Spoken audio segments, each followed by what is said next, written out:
I still remember the moment everything changed. The day my daughter-in-law looked me straight in the eyes and said, "We don't need you anymore."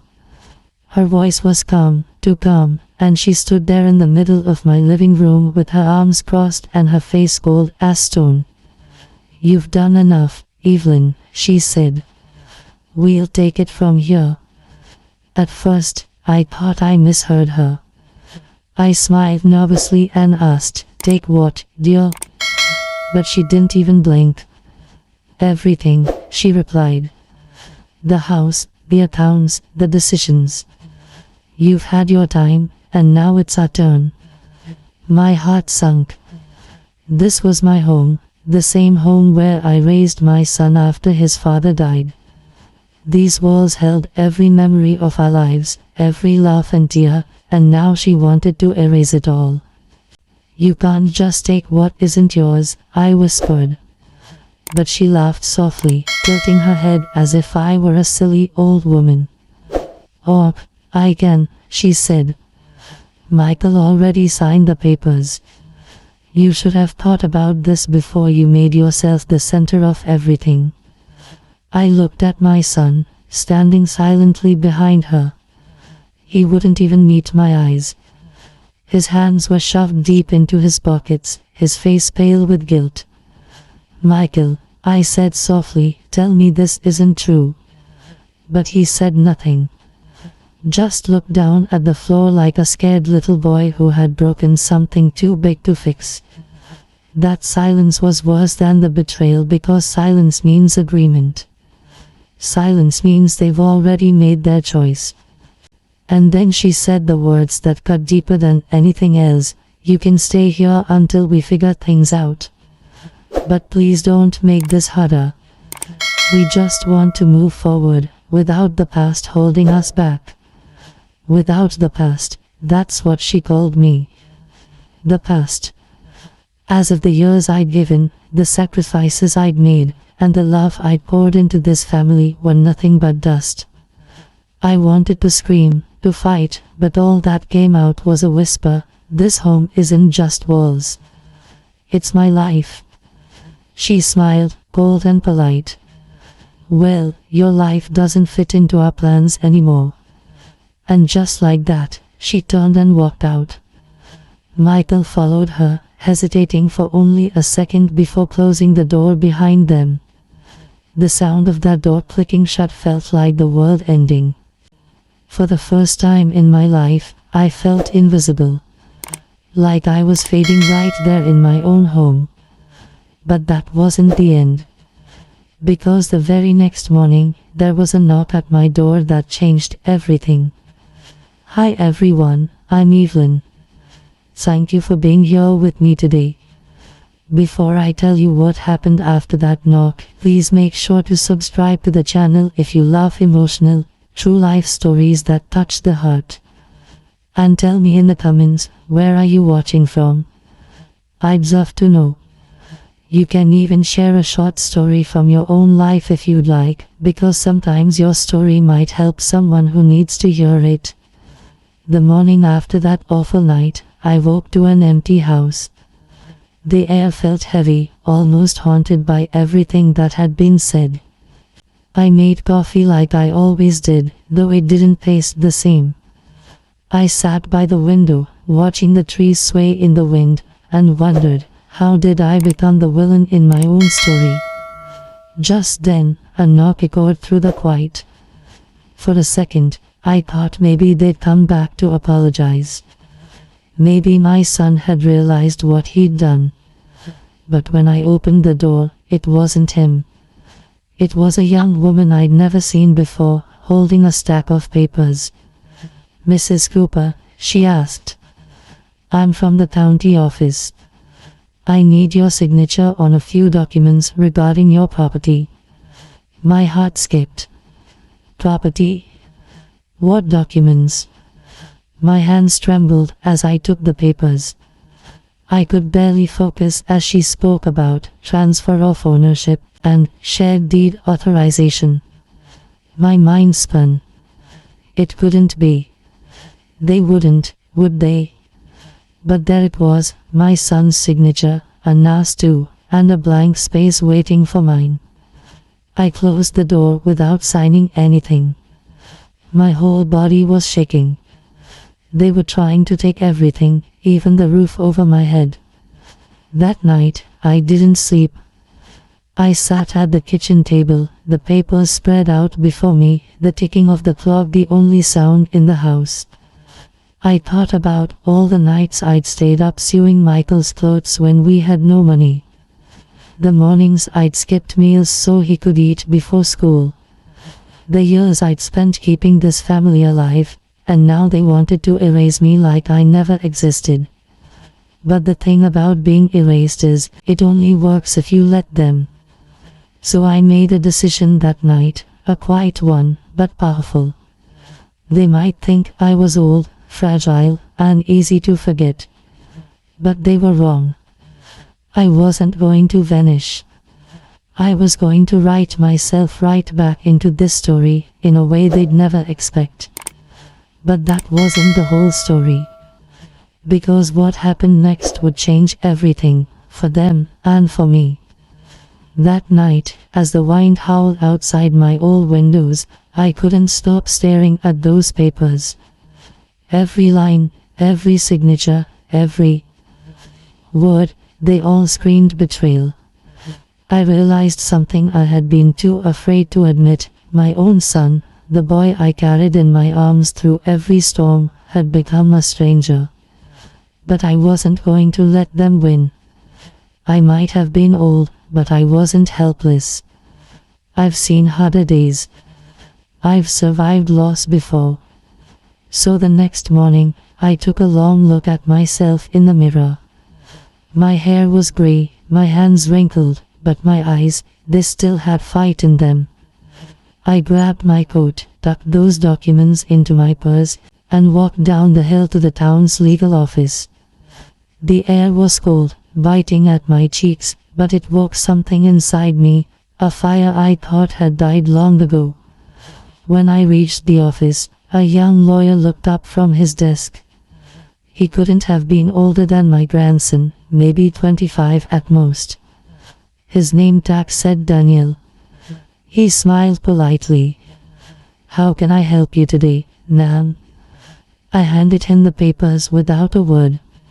He flipped through them quickly, his expression changing from casual to concerned. "Mrs. Cooper, did you agree to this transfer?" I shook my head. My voice came out soft but steady. "No, I didn't. And I won't."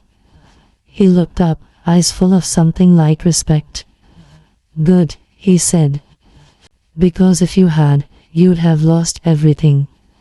He explained everything in plain words. My son and his wife had tried to transfer my property under the guise of family management, but the way they wrote it up, it would have given them full control, leaving me with nothing. "They can't legally force you," Daniel said, sliding the papers back toward me. "This is your home, your name is on the deed. But they're trying to play smart." As I listened, part of me wanted to cry. Another part of me wanted to laugh. The people I loved most had thought they could outsmart me, but they'd forgotten something. They learned their courage from me. On my way home, I stopped at the park bench where I used to take Michael when he was little. I could almost see him running toward me, his shoes untied, his smile wide, shouting, "Mom, look what I found." I used to think that little boy would never hurt me.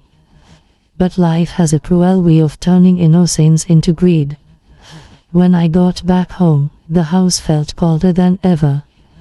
Every photo on the wall was a ghost from another time. But sitting there in the silence, I realized something powerful. They may have tried to erase me, but I still had the pen.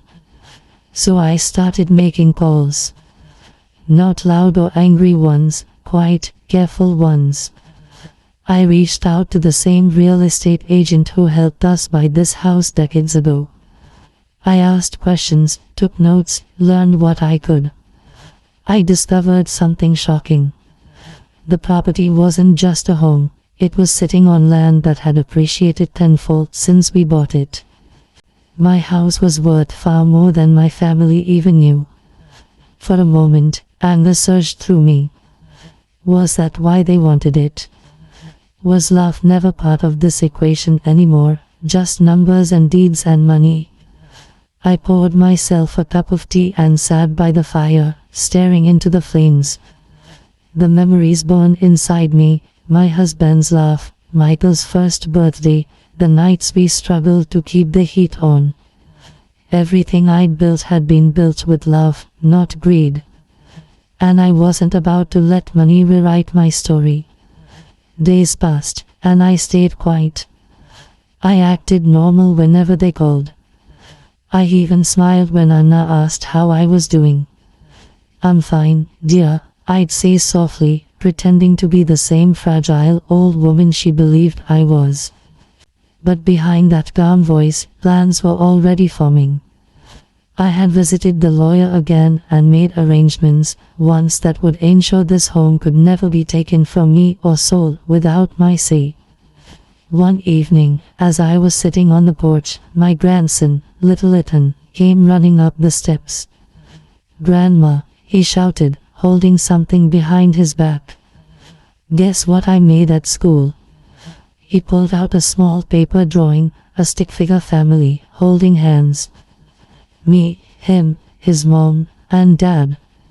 But what caught my eye wasn't the drawing, it was the title. In his tiny handwriting, he'd written, "Family means forever." My throat tightened. That simple picture broke me in the gentlest way. Because Ethan didn't know. He didn't know the war quietly brewing around him. I smiled and hugged him tight, breathing in his little boy's smell of crayons and brass. "That's beautiful, sweetheart," I whispered. "Don't ever forget what that means." After he left, I sat there for a long time, watching the sunset. The sky turned shades of pink and gold, like the world itself was reminding me that beauty still existed even in pain. That's when I made a promise, to myself, to Ethan, and maybe to the woman I used to be. I wasn't going to fight them with anger. I was going to fight them with wisdom. They could take my name out of their conversations, but I'd make sure they could never take me out of their lives. But that wasn't the whole story. Because what happened next would not only protect my home, it would teach my family the biggest lesson of their lives. The morning it all came together, the world felt strangely calm. The sun slipped gently through the lace curtains, painting golden shapes across my kitchen table. My hands trembled slightly as I poured my coffee, not from fear, but from the weight of what I was about to do. I wasn't a woman of revenge, but I was a woman who believed in truth. For weeks, I had met with the lawyer, Daniel, in quiet corners of his office. We had redrafted everything, new deeds, new wills, new protection for my home. I made sure my name wasn't just written on those papers, but carved into them like stone. And more than that, I added something special. The house would go to Ethan when he turned 21.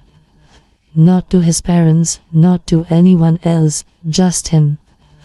I wanted the boy who still believed family means forever to inherit something built on love, not greed. That afternoon, I called Michael and Anna. My voice was steady. "I'd like you both to come over," I said. "There's something we need to talk about." I could hear hesitation in Anna's tone, but curiosity won. Within an hour, their car pulled up. I saw them step out, Michael looking serious, Anna pretending to smile. Inside, the air was thick with tension. The same home that once held laughter now echoed with silence. I gestured toward the kitchen table. "Sit," I said softly. "There's something you should see." I handed them a folder. Michael opened it first, scanning the papers quickly. His face went pale. Mom, what is this? Anna leaned in, her eyes narrowing. You changed the deed. I nodded slowly. Yes, I did. You both tried to take this house from me, but I made sure it'll never belong to anyone who doesn't value it. Michael slammed the papers shut. You don't understand, Mom. We were trying to save me. I interrupted, my voice still calm. Protect me. Don't lie to me, Michael. You forgot who I am. I built this home with your father when we had nothing but a dream and faith in each other. You may have thought I was weak because I'm old, but let me tell you something. Age doesn't make you weak. It makes you sharp. Anna's expression changed from anger to guilt. For a moment, no one spoke. The ticking clock on the wall filled the silence. Then I stood up, my hands trembling slightly but my heart steady. You know what hurts the most? I said softly. It's not the betrayal. It's that you thought I wouldn't notice. That you believed you could erase me quietly, like I was just in the way. But here I am. Still standing. Still me. Michael's eyes welled with tears. Mom. I didn't mean to. Yes, you did, I said gently. But that's all right. Because I'm not angry anymore. I've seen enough life to know that people lose their way sometimes. You lost yours chasing something that never lasts. Money, comfort, control. I just hope someday, when Ethan looks at you, he sees the man you used to be. Not the one who tried to take from his own mother. I turned toward the window, the afternoon sun warming my face. And when I'm gone, I continued, this home will be his. Not because I want revenge, but because I want him to remember what family should mean. Anna started to cry. She covered her face with her hands. Michael sat frozen, the weight of his choices crashing over him. For the first time in a long time, the silence between us wasn't cold, it was heavy with truth. A knock came at the door then. It was Daniel, arriving right on time. He stepped inside, greeted me with a nod, and placed a small envelope on the table. These are the finalized papers, Mrs. Cooper. Everything's official. Michael's shoulders dropped. He looked up at Daniel, then back at me. You really did it, he whispered. Yes, I said, my voice barely above a breath. I wrote myself into this story, Michael. Because I refused to disappear. The air softened after that. Anna came closer, her eyes red. She reached for my hand, hesitant, like a child asking for forgiveness. I let her hold it. Her fingers were cold, but her grip was trembling with something real, regret. I'm sorry, she whispered. We were wrong. I gave her a small, tired smile. I know, I said. And maybe that's enough for now. Later that evening, when they left, the house was quiet again. But it didn't feel empty. It felt alive, like it finally remembered who it belonged to. I sat on the porch with Ethan, watching fireflies blink in the twilight. He rested his head on my shoulder, his tiny voice breaking the silence. Grandma, he said softly, why did Mommy cry today? I looked down at him, brushing his hair gently. Because, sweetheart, I said, sometimes people forget what matters. But when they remember, it hurts a little before it heals. He thought about that for a while, then smiled up at me. You're really smart, Grandma. I laughed quietly. Maybe just old enough to know better. As the stars came out one by one, I felt something I hadn't felt in a long time, peace. My story wasn't one of revenge. It was one of survival, of reclaiming my voice when others tried to silence it. So when I tell you this, my dear, remember it well. Never let anyone write your story for you. No matter how small they make you feel, hold the pen. Because the moment you decide to take control, everything changes. And that, my love, is how they tried to erase me, but I wrote myself into their lives.